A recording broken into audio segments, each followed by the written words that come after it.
ನೀನು ದುಃಖ ಬಿಡಬೇಡ. ಅತಿ ಶೀಘ್ರದಲ್ಲಿಯೇ ನಿಮಗೆಲ್ಲರಿಗೂ ಮಂಗಳವಾಗುವುದು. ಹೋಗಿ ಬನ್ನಿ. ಹಾಗೆ ಆಗಲಿ ದೇವ. ನಿಮ್ಮ ಭಕ್ತರಿಗೆ ನೀವೇ ಕೈ ಬಿಟ್ರೆ ಅವರ ಗತಿ ಏನು? ಲಕ್ಷ್ಮಿ, ಈತನ ವಿಚಾರವು ನಿನಗೆ ತಿಳಿಯದು. ನೀನು ಸ್ವಲ್ಪ ಸಮಾಧಾನವಾಗಿರು.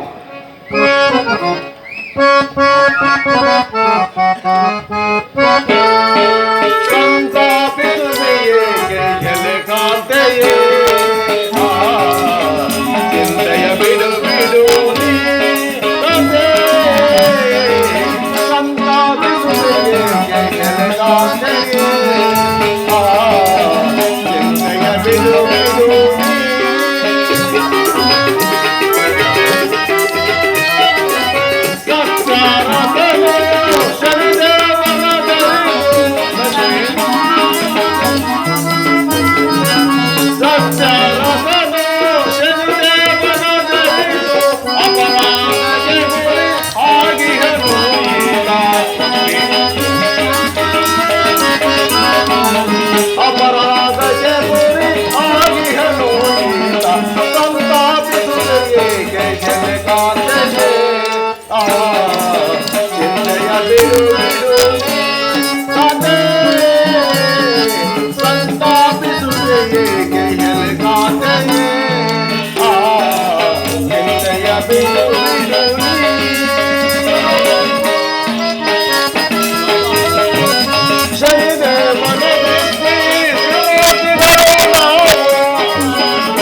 ಲಕ್ಷ್ಮಿ, ಸತ್ಯರಥನು ಶನಿದೇವನ ಸತ್ಯ ಪರೀಕ್ಷೆಯಲ್ಲಿ ವಿಜಯಶಾಲಿಯಾಗಿ ಹಿಂತಿರುಗುವನು.